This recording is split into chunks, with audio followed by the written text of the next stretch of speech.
Hello everyone, welcome to cap academy. तो control system में हम लोग लास्ट लेक्चर में बात किए थे parameters of a first order system. तो फास्ट ऑर्डर सिस्टम का जो भी हम पैरामीटर्स बारे में बात किए थे वो था मेरा डिले टाइम, फिर हम बात किए थे राइज टाइम के बारे में, फिर हम बात किए थे सेटलिंग टाइम के बारे में। तो वहाँ पे हम 3 पैरामीटर्स डिस्कशन किए थे। एक है मेरा डिले टाइम, दूसरा है मेरा राइज टाइम एंड तीसरा है मेरा सेटलिंग टाइम। ठीक है, तो उसको ख़त्म करने के बाद आज हम डिस्कशन करेंगे time response analysis parameters of A second order system. तो अभी हम क्या करेंगे, सेकेंड ऑर्डर सिस्टम का पैरामीटर्स डिस्कशन करेंगे। तो सेकेंड ऑर्डर सिस्टम का अगर हम बात करेंगे तो क्या हम बात करेंगे, तो second order system for a unit step input. तो फर्स्ट ऑर्डर सिस्टम में भी हम लोग यूनिट स्टेप इनपुट के का आउटपुट लेके पैरामीटर्स डिस्क्राइब किए थे। यहाँ पे भी हम क्या करेंगे, सेकेंड ऑर्डर सिस्टम में भी हम यूनिट स्टेप इनपुट लेंगे फॉर अंडर डैम्प सिस्टम। तो जल्दी से बताइए व्हाट इज द आउटपुट। तो आउटपुट क्या होगा, that is C of T. मैं बोलूँगा C of T is equal to 1 minus E to the power minus zeta omega N T, okay, divided by root over of 1 minus zeta square sine of omega D T plus theta. ये था मेरा output. और theta का value क्या है, what is my theta value, theta is equal to that is equal to theta is equal to cos inverse zeta. ये था मेरा, ओके। चलिए, तो यहाँ पे हम क्या करेंगे, इसका प्लॉट करेंगे, इसका आउटपुट का प्लॉट करेंगे। तो इसका अगर आउटपुट का मैं प्लॉट करूँ तो क्या होगा, व्हाट इज द प्लॉट। तो प्लॉट कुछ इस तरह आएगा, ध्यान से देखिए।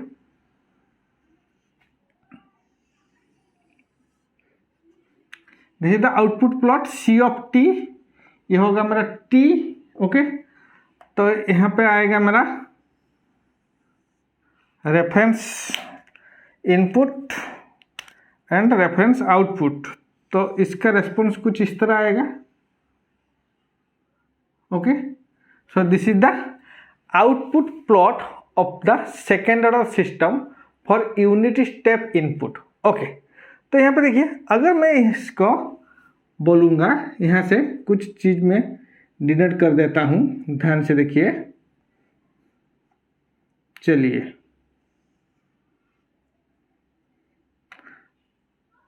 तो इसको हम बोलेंगे C of zero, okay, and ये हो जाएगा हमारा C of infinite, C of infinite, clear. तो this is the output plot. तो पहला पैरामीटर्स क्या होगा, first parameter is my delay time, okay. तो नंबर 1 हम एडिंग दे देंगे, दैट इज डिले टाइम। तो उसको हम क्या बोलते हैं, उसको हम बोलते हैं टी डी। तो डिले टाइम क्या है, what is the delay time, it is the time taken by the system to reach 50% of the steady state value और 50% ऑफ द फाइनल वैल्यू, जो भी आप बोल सकते हैं। तो डेफिनेशन क्या है, it is the time, it is the time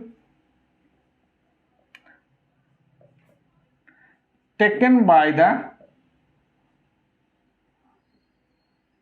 system to reach 50% of the final value, और इसको हम बोलेंगे फाइनल वैल्यू और स्टेडी स्टेट वैल्यू, जो भी है। फाइनल वैल्यू मतलब steady state value. This is the definition of my delay time. तो अगर 50% मान लीजिए यहाँ पे मेरा फाइनल वैल्यू सी इन्फानाइट में रीच हो रहा है, तो यहाँ से मेरा 50% होगा। This one is my 0.5 C infinite. तो जो टाइम रिक्वायर्ड होगा उस टाइम को हम बोलेंगे delay time. This time is called my delay time, that is T D. This is called T D, clear. So क्या है definition, it is the time taken by the system to reach the 50% of the steady state value और मेरा final value, clear. तो output क्या है यहाँ पे, what is the output.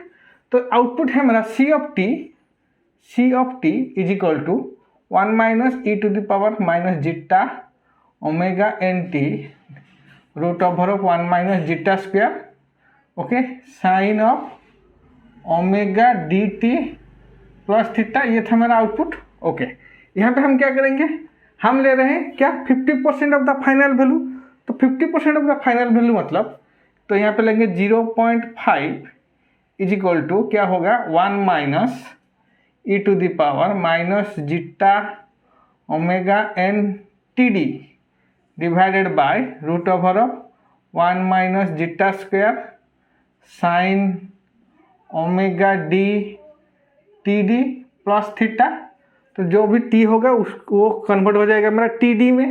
Clear, तो इसको अगर हम सॉल्व करेंगे तो टी डी का वैल्यू आएगा, दैट इज मैं डायरेक्टली लिख रहा हूँ यहाँ पे, t d is equal to 1 plus 0.7 zeta by omega n, ये आएगा यूनिटी क्या आएगा सेकेंड में, ये आएगा मेरा सेकेंड में। Clear, so this is the T D value, ये मेरा पूरा एक डेरिवेशन निकाल के आएगा और इस डेरिवेशन को अगर हम परफॉर्म करेंगे तो फाइनल रिजल्ट मेरा आएगा t d is equal to 1 plus 0.7 zeta by omega n, okay, unity होगा मेरा सेकेंड में। Clear, so this is my t d, that is called delay time. इस फॉर्मूला को आप याद रख लीजिए, यही फॉर्मूला से बहुत सारा क्वेश्चन गेट में आने वाला है। Clear, so this is my delay time. Okay, चलिए, तो डिले टाइम के बाद हम डिस्कशन करेंगे next parameter, that is my rise time. तो यहाँ पे राइज टाइम क्या है, what is my rise time, तो राइज टाइम क्या होगा, तो यहाँ इसको मैं इरेज कर रहा हूँ। सो डिले टाइम के बाद जो पैरामीटर्स आएगा उसको हम बोलेंगे राइज टाइम।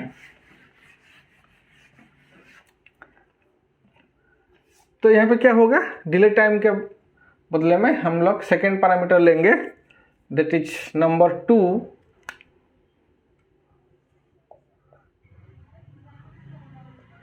राइज टाइम, और इसको हम बोलेंगे T R. Okay, T R. Okay, तो पहले देखेंगे what is the rise time. तो राइज टाइम क्या है, तो it is the time taken by the system, definition क्या है, इट इज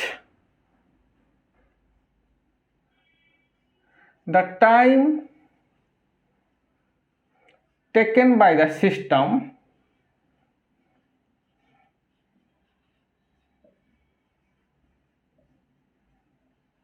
to reach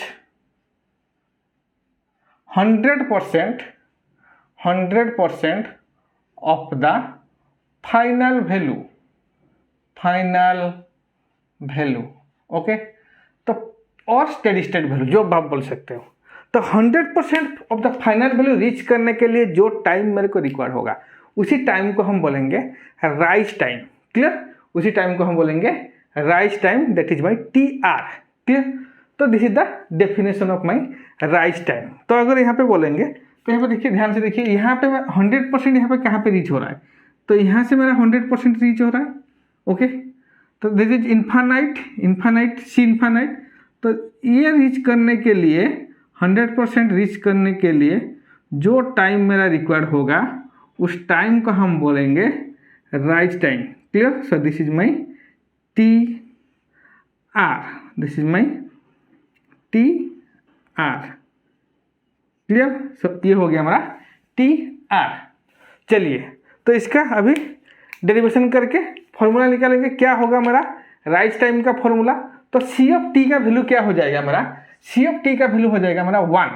तो मैं यहाँ पर डायरेक्टली लिख रहा हूँ 1 is equal to 1 minus E to the power minus zeta omega N t r divided by root over of 1 minus zeta square sine omega D t r plus theta, ये होगा मेरा आउटपुट फार्मूला। क्योंकि हमारा जो C of T का value क्या होगा, C of T का वैल्यू मेरा 1 के बराबर होगा, क्योंकि यहाँ पे 100% मेरा फाइनल वैल्यू आना चाहिए जो टाइम रिक्वायर्ड होगा। क्लियर, तो अगर यहाँ पे देखिए, तो यहाँ पे 1 इज इक्वल टू 1 मीन्स क्या है, 1 इज इक्वल टू 1 मीन्स क्या है, तो ये पूरा जो टर्म है, ये पूरा टर्म मेरा 0 होना चाहिए, तब जाके ये इक्वेशन मेरा सही होगा। ध्यान से देखिए 1 is equal to 1 minus something, तो ये मेरा है टर्म, ये टर्म मेरा जीरो होना चाहिए।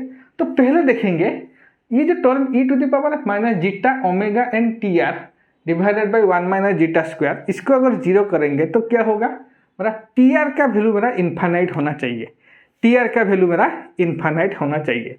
बट टी आर वैल्यू यहाँ पे इन्फानाइट नहीं होगा हियर, तो आप यहाँ पे नोट कर सकते हैं here t are is not equal to infinite. तो अगर टी आर का वैल्यू इन्फानाइट नहीं होगा तो क्या होगा, sine omega D t r plus theta, इसको हम जीरो लेंगे।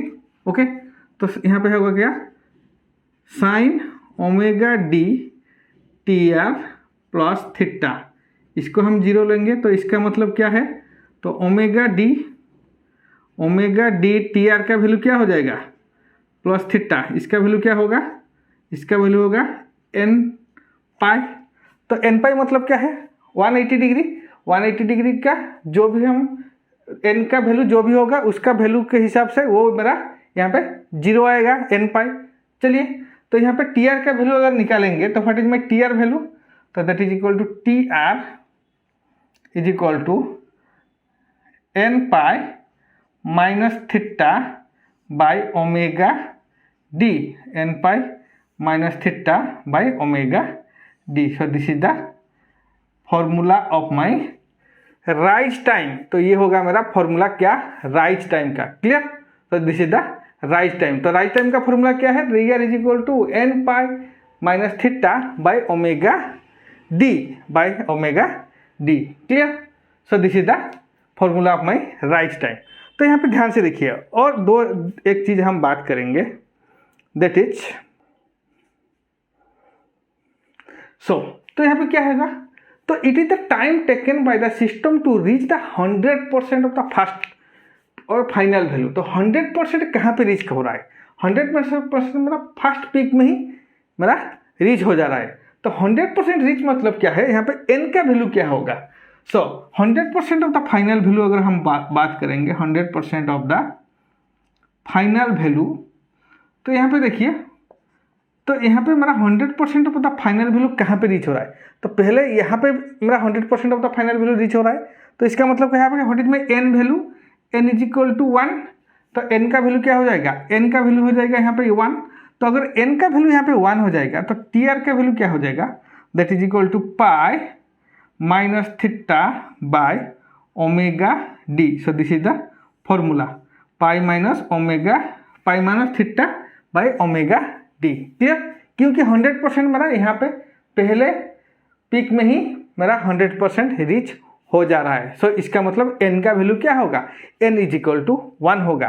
तो अगर n का वैल्यू मेरा 1 आ जाएगा तो क्या होगा, what is my T R value, t are is equal to pi minus theta by omega d. Okay, तो यहाँ पे देखिए ये हो गया मेरा फॉर अंडर डैम सिस्टम। तो अंडर डैम सिस्टम के लिए आप क्या करोगे, it is taken for 100% of the final value. Clear, अगर ये सिस्टम मेरा ओवर डैम सिस्टम होगा, यहाँ पे नोट करके लिख सकते हैं, if it is A over damped system, if it is A over damped system, it is A over dam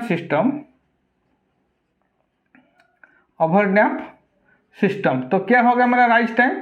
तो राइज टाइम के लिए हम लेंगे, it is 10 to 90% of the final value. It is take a for rise time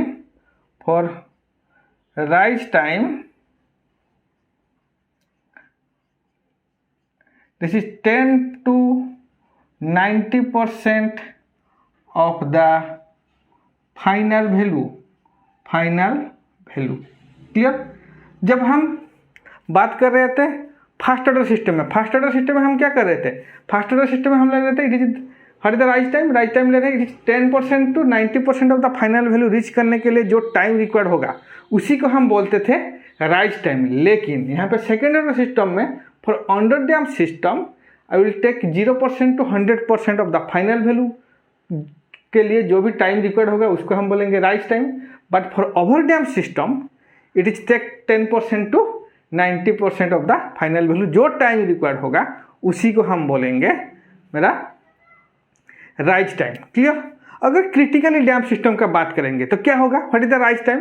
critically damped system का rise time क्या होगा for critically damped? If it is a critically damped system, तो क्या होगा rise time? It is taken 5% to 95% of the final value, that is my 5% to 95% of the final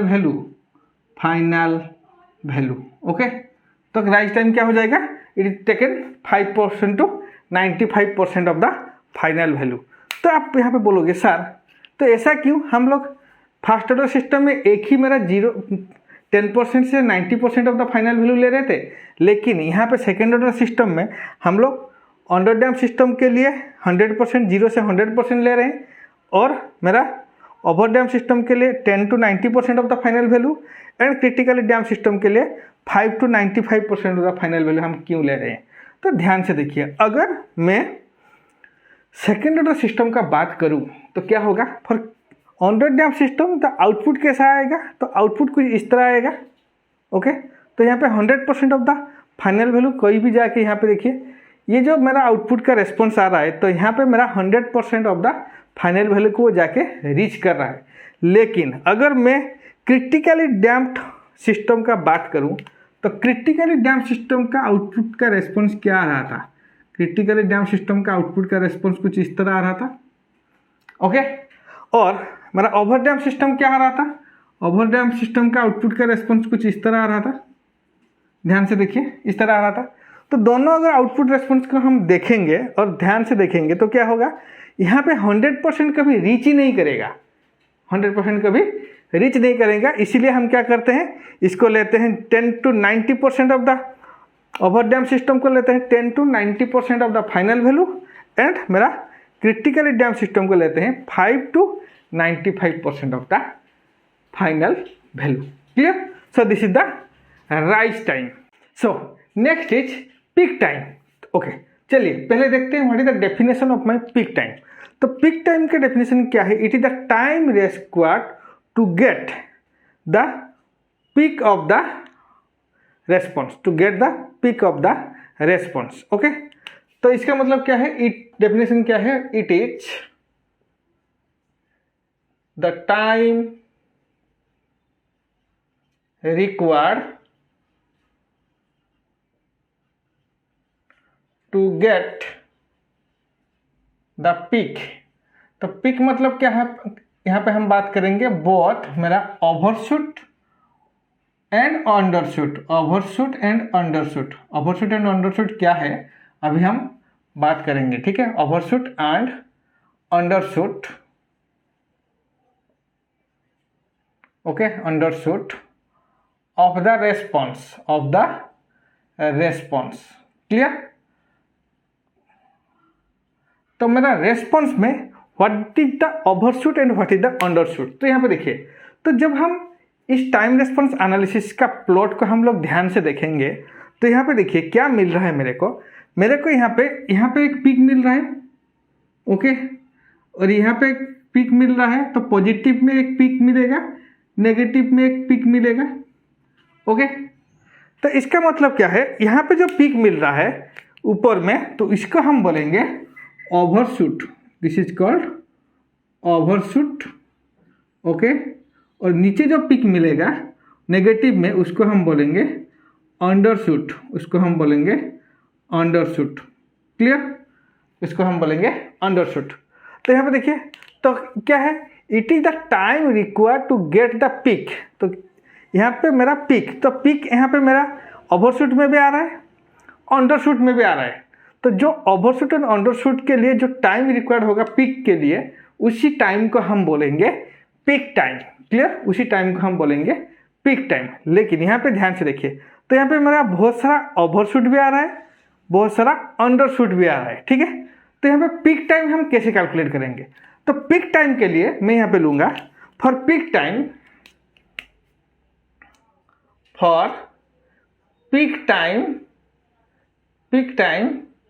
we take the first peak, we take the first peak।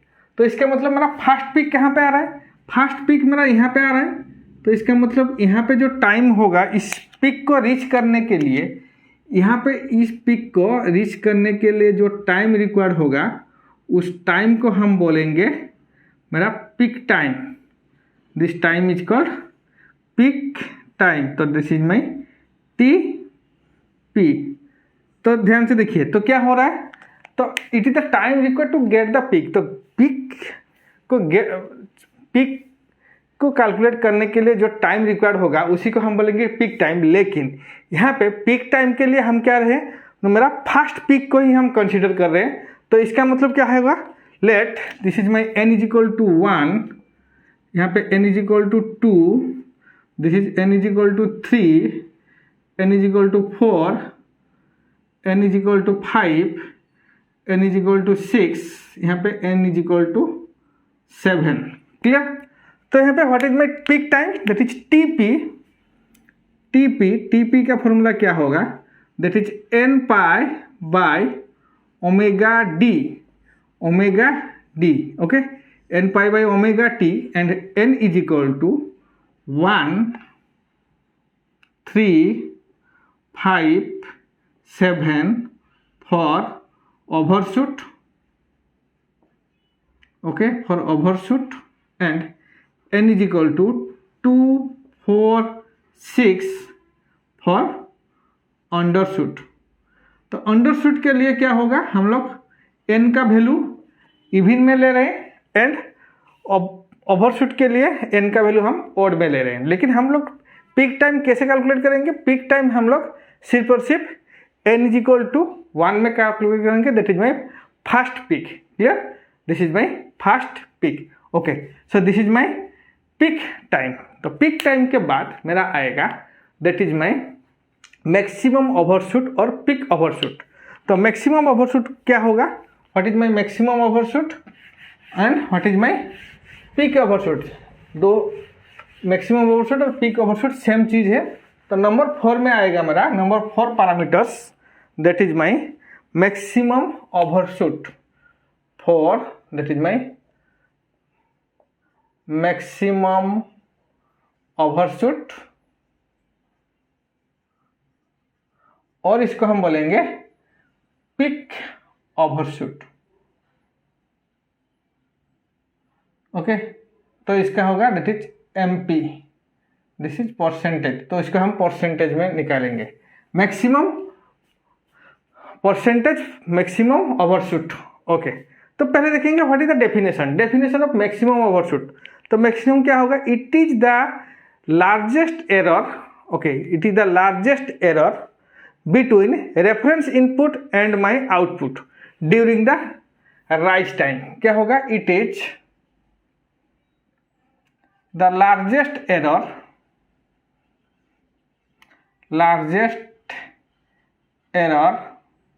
between, okay, it is the largest error between reference input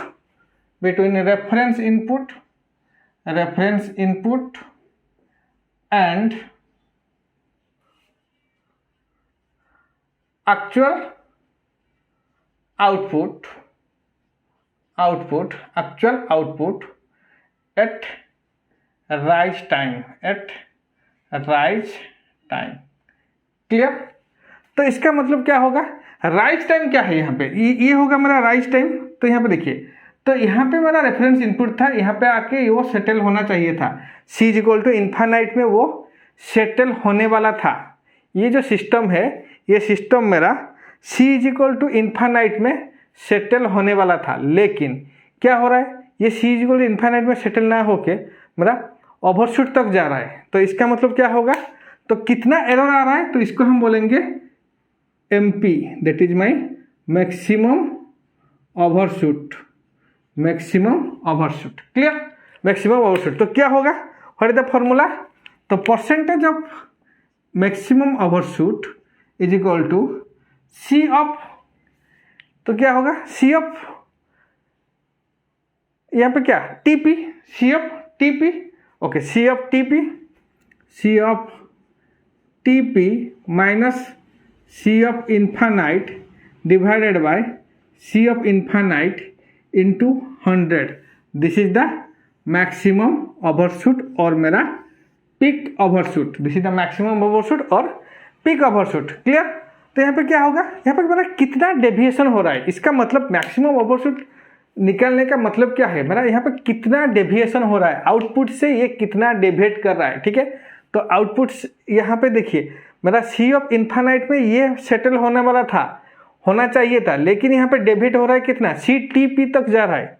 okay, C t P तक जा रहा है, तो इसका मतलब क्या है, कितना मेरा डेविएट हो रहा है। तो इस डेविएशन को कैलकुलेशन करने के लिए हम लोग क्या करेंगे, मैक्सिमम ओवरशूट परसेंटेज में निकालेंगे। That is my percentage maximum overshoot, percentage maximum overshoot. Clear? तो यहाँ पे देखिए, तो यहाँ पे देखिए क्या होगा, तो मैं सी टी पी को बोल दूंगा क्या, तो C t p what is that t p value, तो पिक टाइम क्या वैल्यू आ रहा था मेरा, that is n pi by omega d, और एन का वैल्यू क्या आ रहा था मेरा 1 आ रहा था, तो टी पी का वैल्यू मैं डायरेक्टली यहाँ पे पाई बाई ओमेगा डी पुट कर दूंगा। टी पी का वैल्यू यहाँ पे क्या करेंगे, directly pi by omega t put करेंगे, तो क्या होगा, तो परसेंटेज एम पी का वैल्यू क्या होगा, that is C of pi by omega d minus C of infinite, okay, divided by C of infinite into 100 कर देंगे, तो क्या होगा मेरा मैक्सिमम ओवरशूट आ जाएगा। क्लियर? तो यहाँ पे बोलेंगे, तो यहाँ पे ये मैक्सिमम ओवरशूट का और मैक्सिमम वैल्यू क्या आएगा, सी ऑफ टी पी में मैक्सिमम वैल्यू क्या आएगा, तो सी ऑफ टी पी में क्या होगा, तो सी ऑफ टी का वैल्यू क्या है मेरा, what is my C of T, C of T that is equal to 1 minus E to the power minus zeta omega N, T के बदले में हम क्या पुट करेंगे, T P, okay, divided by root over of 1 minus zeta square, 1 minus zeta square sine omega D T P plus theta. Clear? तो यहाँ पे देखिए तो अगर यहाँ पे मैं पुट करूँ टी पी का वैल्यू, तो क्या हो जाएगा मेरा, तो 1 minus E to the power minus zeta omega N, t p के बदले में हम लोग पुट करेंगे क्या, pi by omega d divided by root over of 1 minus zeta square, तो यहाँ पे हो जाएगा क्या, साइन ऑफ ओमेगा डी, यहाँ पे क्या होगा, omega D into pi by omega d, तो ओमेगा डी गॉट कैंसल्ड, तो पाई प्लस थीटा, यहाँ पे हो जाएगा साइन पाई प्लस थीटा, तो साइन पाई प्लस थीटा को हम बोलेंगे माइनस साइन थीटा, तो इसका मतलब यहाँ पे मैं क्या इसको लिख सकता हूँ क्या, that is equal to 1 plus e to the power minus zeta omega n pi by omega d, okay, divided by root over of 1 minus zeta square, तो साइन पाई प्लस थीटा इसको हम बोलेंगे माइनस साइन थीटा, इसलिए मैं यहाँ पे 1 minus और minus plus लिख रहा हूँ। ठीक है, साइन थीटा आ जाएगा, साइन थीटा। क्लियर? तो यहाँ पे देखिए, तो यहाँ पे अगर साइन थीटा आ रहा है तो साइन थीटा और ये जो 1 minus zeta square, 1 minus zeta square का वैल्यू क्या आएगा, मेरा साइन थीटा आएगा, ये दोनों सेम, तो साइन थीटा का वैल्यू क्या है, 1 माइनस जीटा स्क्वायर, और कोस थीटा का वैल्यू क्या है, that is equal to theta का वैल्यू मेरा। ठीक है, तो यहाँ पे 1 माइनस जीटा स्क्वायर, तो यहाँ पे ये साइन थीटा, ये 1 minus zeta square got cancel, तो अगर इसको हम कैंसिल आउट कर देंगे तो यहाँ पे क्या वैल्यू आएगा मेरा 1 प्लस, चलिए मैं इसको यहाँ पे लिख रहा हूँ, that is equal to 1 plus e to the power minus zeta omega n pi by omega d को अगर मैं लिख सकता हूँ क्या, omega N root over of 1 minus zeta square, तो ओमेगा एन गॉट कैंसल्ड, तो ओमेगा एन गॉट कैंसल, तो क्या होगा यहाँ पे value, that is equal to 1 plus e to the power minus zeta pi by root over of 1 minus zeta square, 1 minus zeta square. Clear. तो C of T का value कुछ इस तरह आ जाएगा।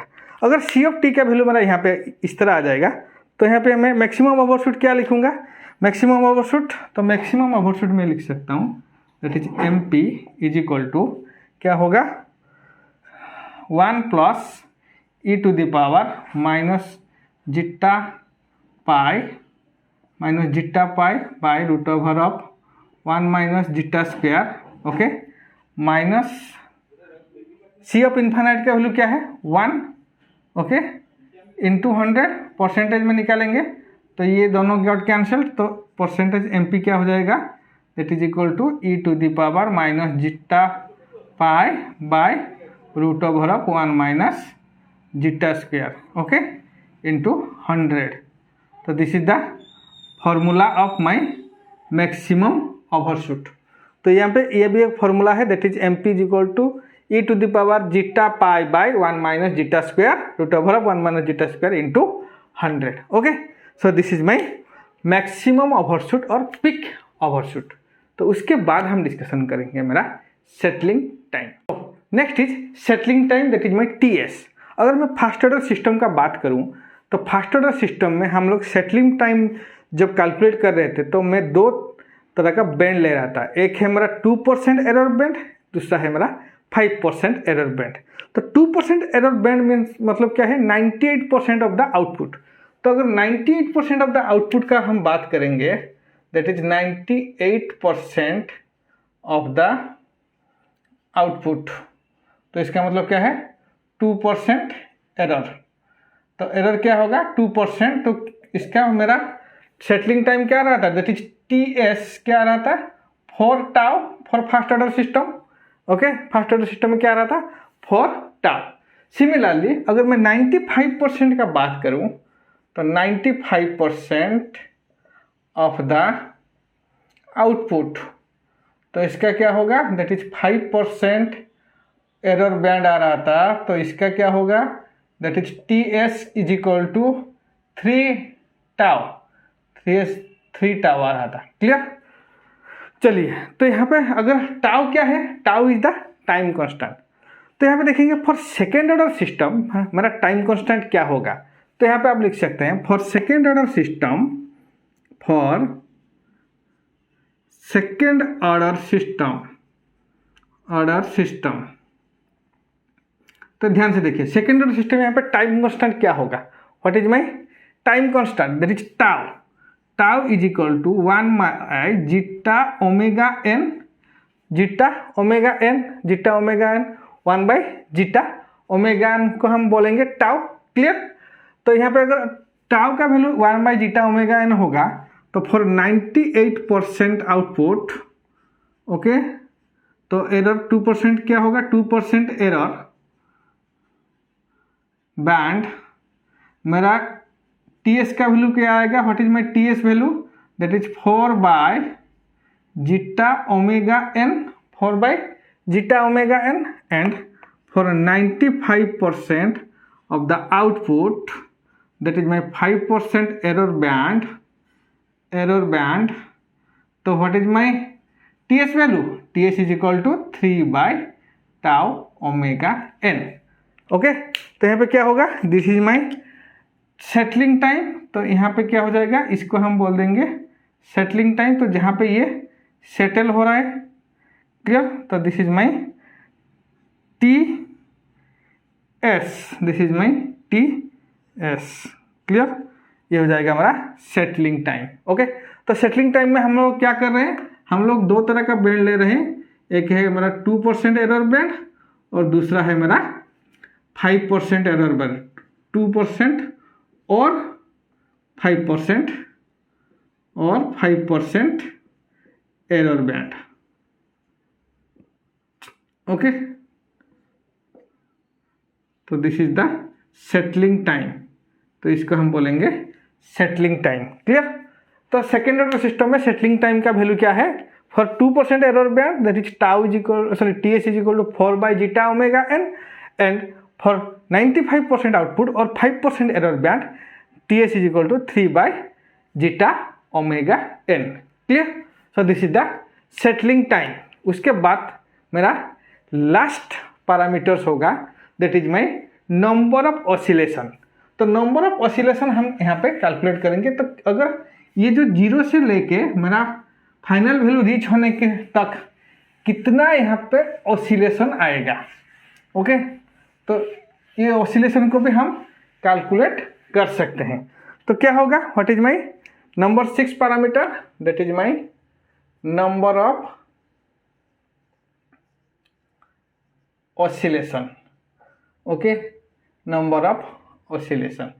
चलिए, नंबर ऑफ ऑसिलेशन तो पहले देखेंगे what is the number of cycle. कितना नंबर ऑफ ऑसिलेशन में क्या है, कितना मेरा साइकिल यहाँ पे आ रहा है, ओके, कितना साइकिल आ रहा है। तो नंबर ऑफ साइकिल को हम कैसे कैलकुलेट करेंगे, that is number of cycle, number of cycle. तो यहाँ पे देखिए टोटल टाइम कितना होगा, सेटलिंग टाइम। टोटल टाइम क्या है मेरा, T S, settling time divided by क्या होगा, टाइम पीरियड ऑफ 1 साइकिल। तो 1 साइकिल कंप्लीट होने के लिए कितना टाइम मेरा रिक्वायर्ड होगा, ठीक है। तो टाइम पीरियड ऑफ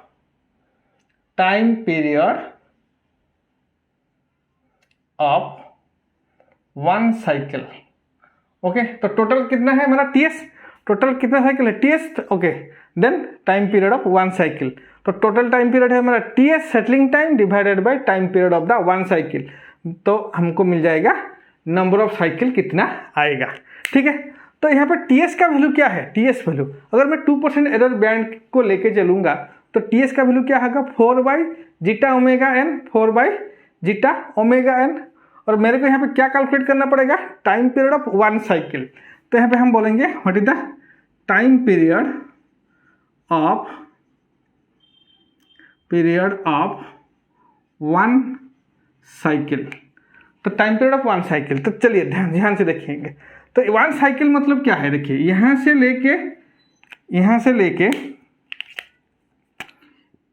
लेके मेरा यहाँ तक एक साइकिल है मेरा, ध्यान से देखिए, यहाँ से लेके यहाँ तक एक साइकिल है, क्लियर। तो इस साइकिल को कंप्लीट करने के लिए कितना टाइम रिक्वायर्ड होगा। तो यहाँ पे देखिए, अगर यहाँ से लेके यहाँ पे टाइम अगर मैं कैलकुलेट नहीं कर सकता हूँ तो इसको मैं थोड़ा सा अगर शिफ्ट कर दूँ तो मैं यहाँ पे ले रहा हूँ, यहाँ से लेके यहाँ तक, ध्यान से देखिए, यहाँ पे अभी एक साइकिल हो जाएगा ना। तो यहाँ से T P, okay, T P से लेके यहाँ तक एक साइकिल है। तो इसका टाइम पीरियड क्या है मेरा, तो यहाँ पे देखिए टाइम पीरियड क्या है, तो यहाँ पे मैं बोलूँगा दैट इज इक्वल टू, तो इसका टाइम पीरियड क्या होगा, that is my 3 pi, okay, 3 pi by omega D, 3 pi by omega d minus pi by omega d. तो इसका टाइम पीरियड क्या है, पाई बाय ओमेगा डी। टीपी क्या है, पाई बाय ओमेगा डी। तो इसका क्या होगा, 3 पाई बाय ओमेगा डी। तो यहाँ पे आएगा 2 पाई बाय ओमेगा डी। तो this one minus this one, okay, 2 pi by omega d. तो यहाँ पे मैं नंबर ऑफ साइकिल अगर निकालूंगा, number of cycle that is equal to what is my T S. T S का value क्या है, टी एस वैल्यू को मैं लिख सकता हूँ pi by omega d, okay, pi by, okay, sorry T S settling time that is my क्या होगा, 4/ζ⍵n divided by 2 pi by omega d, okay. तो इसको हम लिख सकते हैं क्या, 4/ζ⍵n into omega d by 2 pi, omega d by 2 pi, okay. तो यहाँ से 4/ζ⍵n इंटू ओमेगा डी को मैं लिख सकता हूँ क्या, omega N root over of 1 minus ζ² by 2 pi, okay. So 2 got cancelled, यहाँ पे 4 and 2 गॉट कैंसल्ड, यहाँ पे ओमेगा एन गॉट कैंसल्ड। तो यहाँ पे क्या हो जाएगा value, that is equal to, यहाँ पे 2 हो जाएगा, तो 2 1 minus ζ² by zeta pi. So this is the number of cycle. This is the number of cycle. Okay तो इस तरह मैं नंबर ऑफ साइकिल को भी कैलकुलेट कर सकता हूँ यहाँ पे, और नंबर ऑफ ऑसिलेशन को भी यहाँ पे कैलकुलेट कर सकता हूँ. Clear? So this is the number of cycle, that is 6 number parameters. तो यहाँ से 6 नंबर ऑफ साइकिल के साथ हम लोग का parameters of the second order system यहाँ पे खत्म होता है. तो यहाँ पे हम सेटलिंग टाइम के बारे में बात किए हैं, उसके बाद हम लोग राइज टाइम के बारे में बात किए हैं, उसके बाद हम लोग पिक टाइम के बारे में बात किए हैं, फिर हम मैक्सिमम ओवरशूट और पिक ओवरशूट, उसके बाद हम लोग सेटलिंग टाइम के बारे में बात किए हैं, फिर हमारा नंबर ऑफ ऑसिलेशन कितना कैलकुलेट किए हैं. ठीक है, तो आज की इस वीडियो को हम यहीं पे एंड करते हैं. नेक्स्ट लेक्चर में हम लोग सेकेंड ऑर्डर सिस्टम और फर्स्ट ऑर्डर सिस्टम का जो पैरामीटर्स डिस्कशन किए थे उसके ऊपर कुछ न्यूमेरिकल डिस्कशन करेंगे. Thank you.